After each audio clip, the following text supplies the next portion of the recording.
Many seasons ago, in a small Yoruba village nested between gentle hills and murmuring streams, lived a young hunter named Ade. He was tall and strong, with keen eyes that could spot the fast bush rat in the thickest brush.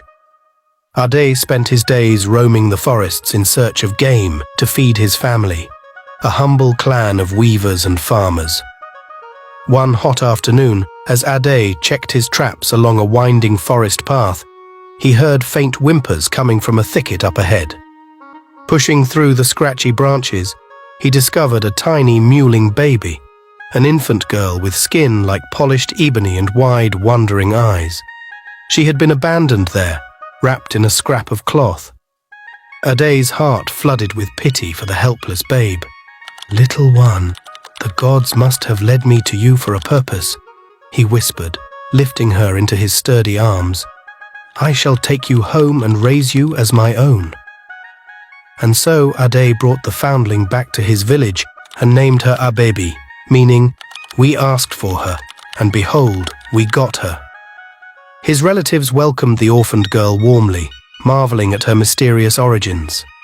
As Abebi grew older, she followed Ade on his hunting trips, her bare feet nimble over roots and stones. She learned to set traps, fish streams, and identify animal tracks on the red earth. At home, she helped Ade's mother, Adana, grind millet, cook stew, and weave bright cloths on the standing loom. Ade smiled on Abebi with great pride and affection, like the warm Harmattan wind. And she returned his love, for he was the only father she had ever known. Now there was a mighty Iroko tree that stood at the heart of the forest, so gigantic that 20 men linking hands could not surround its immense trunk. Its canopy was so dense with gnarled branches and broad leaves that little sunlight pierced through. Beneath the twisted roots snaked a long, dark burrow, where, it was said, a powerful and cunning trickster spirit dwelled. All the villagers knew never to come near that sacred tree, for fear of the mischievous Ejinrin that inhabited it. Livestock and crops left too close to the Iroko's shade would inevitably go missing by morning. Strange giggles and whispers came from its branches when the winds blew. If anyone were unwise enough to approach the grove, the very air would grow cold and heavy, clinging to their skin like wet clay. The hunter or farmer would find themselves helplessly lost among the trees until the spirit chose to release them, hours or even days later. So everyone in the village gave the ancient Iroko a wide berth, except for young Abebi, who was too bold and adventurous for her own good. One dry season, when the savanna grasses had turned golden brown, Ade set out with a band of other hunters on an expedition to trap game in a far-off valley. "Do not wander from home while I am gone, little one," Ade cautioned Abebi before he left. She promised earnestly to stay near the village fields and fish pond. At first, Abebi helped Adana and the other women with their daily tasks, but soon she grew restless, her mind straying back to the mysterious Iroko tree deep in the heart of the forest. What secrets might it hold? What spirit truly inhabited its dark hollows? Her curiosity overwhelmed her good sense. Taking her woven basket and short hunting assegai, Abebi set off for the forbidden grove. The path wove on through increasingly dense underbrush and massive baobabs that blocked out the sun. The air grew heavy with a strange energy that raised the small hairs on Abebi's arms. But she pushed the uneasy feelings aside and walked on. When at last the mighty Iroko came into view, Abebi halted, staring up in awe. The colossal tree before her had a trunk wider than the height of 10 tall men, ringed all around with snake-like buttress roots. Creepers and orchids clung to its furrowed bark. The dense canopy rustled and shook, though no wind stirred the stifling air. As Abebi hesitated at the tree's edge, she thought she glimpsed a tall, slender figure with skin the color of pale honey and slanting eyes the tint of new leaves. He wore nothing but a loincloth of bark cloth and sported a high topknot of writhing dark green vines. His beauty was wild and untamed as the forest itself. but when Abebi blinked, he had vanished like wood smoke. "Who goes there?" The words seemed to echo from the knotted branches that crisscrossed the shadowy hollow beneath the trunk. Abebi peered into the big hole at the Iroko's base. The passage inside looked dark as an abandoned well. For a moment she reconsidered venturing any deeper into this eerie grove that smells of ancient power. But recalling her promise to herself to unravel its mysteries, she gathered her courage to call out, "My name is Abebi, the foundling daughter of the hunter Ade. I mean no harm, only to discover the secrets of this sacred tree." A rustle came from the hollows, then silence. The leaves overhead trembled ominously. Abebi lifted one foot to leave, then swift as a serpent, the vine-haired spirit swept out of the burrow to seize her wrist.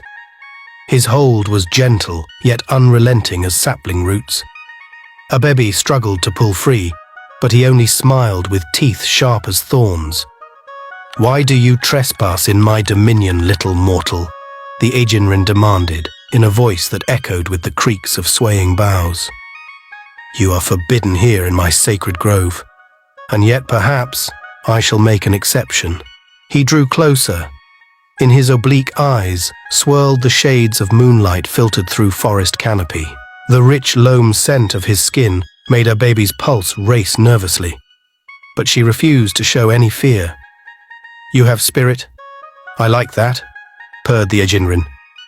"So tell me, brave foundling Abebi, what is it you seek from ancient Esu, father of the air and lord of this grove?" Abebi lifted her chin, though her voice quavered just a little.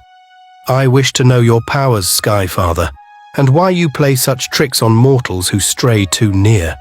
The spirit threw back his head with loud laughter that shook the leaves.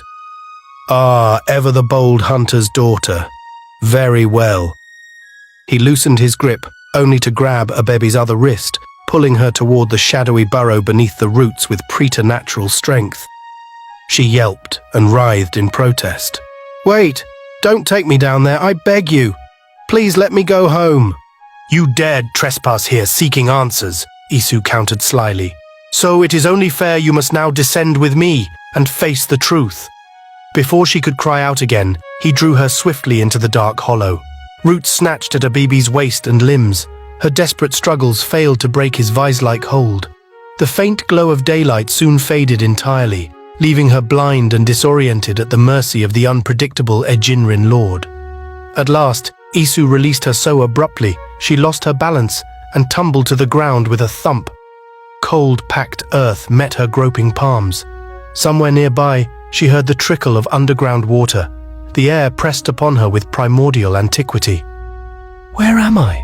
Abebi managed at last, her voice quivering. "Why did you take me captive here?" The Ejinrin chuckled, his presence an unseen menace in the engulfing dark. "You are in my underground domain, little mortal. The sacred caves known only to spirits, the bones of the earth from which all life springs. And it is here you shall remain for 7 days and 7 nights to learn such secrets as you crave." Desperate tears sprang to her eyes then. "No, great Sky Father, please let me return home." "Ah, but you earned this fate by your defiance and pride," the spirit retorted. His voice echoed now from distant shadowy corners. "Endure your captivity bravely here, and if you survive, I shall permit you to go free with rare knowledge no other mortal possesses. Fail this test through cowardice, and your bones shall join the ancestors in this cave forever." His cruel laughter faded, leaving Abebi alone and sightless in the suffocating dark. She sank to her knees on the chill earth, weeping, lamenting her foolishness that brought her to this plight. Without sun or moon, she soon lost all sense of time. Thirst and hunger gnawed at her belly like rats. Strange whispers and ghostly caresses teased her continually, fraying her courage to the quick. In those endless black hours, she thought longingly of kind Ade, who must be sick with worry over her absence, and gentle mother Adana, who had always loved her like her own flesh and blood. They were the family she cherished, not this beastly Ejinrin. She clung to memories of them all to keep utter despair at bay. At long last, a faint golden glow pierced the gloom like the first radiant beam of dawn. Esu appeared before her, blazing with azure foxfire that cast his smooth features in aquiline relief. In spite of herself, she drank in his wild beauty with her tear-reddened eyes. "You have endured well, brave foundling," the spirit pronounced in his sibilant voice. "The 7 nights have passed. I shall now escort you home." He grasped her by the wrist and led her easily through a maze of tunnels toward the surface, as if he could see perfectly well in the dark. Just when Abebi felt ready to collapse from exhaustion, Isu drew her out into open forest, the setting sun momentarily blinding after so much shadow. With relief, she spotted familiar landmarks all around. But as her vision adjusted, Abebi gasped aloud to see they were not standing before her village fields and huts at all. Instead, a small encampment nestled at the forest's edge, peopled by strangers with oddly pale skin and maroon robes. "But this is not my home," she protested, rounding on Esu in alarm. "Where have you taken me? Who are these ghost skins camped here?" The spirit only smirked, green eyes glinting with wicked humor. "Patience, little mortal. Look more closely now." Bewildered, she turned back to the strange village. A group of the pale men had gathered to watch 2 figures approach from the forest, one tall and one small. As they drew nearer, Abebi glimpsed a young girl walking beside a stately woman with kind, careworn features. She gasped aloud. For the woman was Mother Adana, 4 decades older, her hair silvered and face finely lined. And the lanky girl was none other than herself, fully grown. Her elder self had the same wide eyes and high cheekbones that stared back daily from her reflection. How can this be?" Abebi whispered faintly. She watched her older self laughing and chatting animatedly with ancient Adana like a beloved grandmother.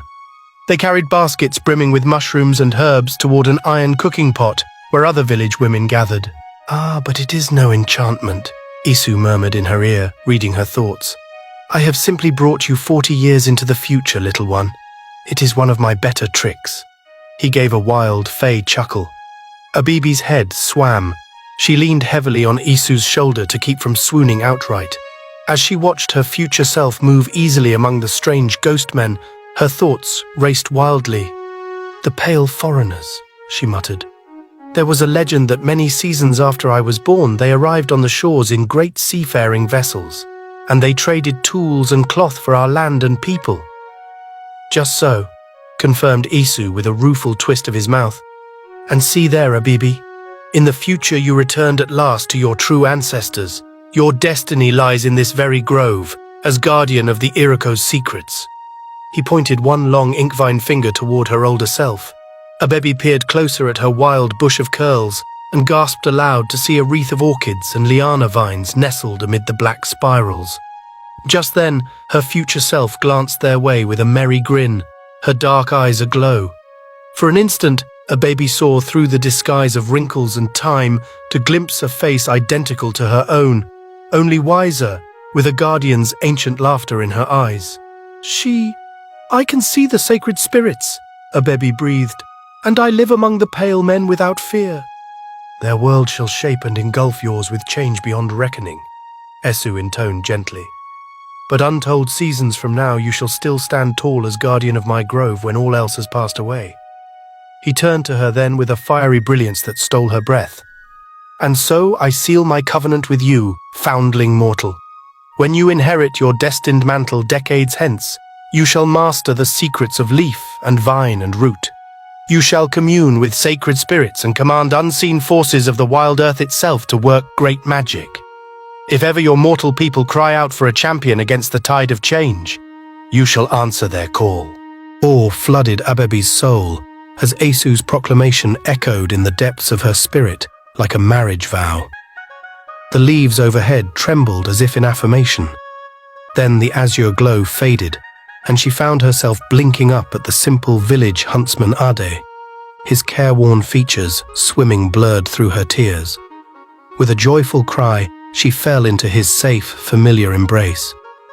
"Oh, Father, you cannot guess what marvels I witnessed in the sacred caves," she enthused when at last she could find words.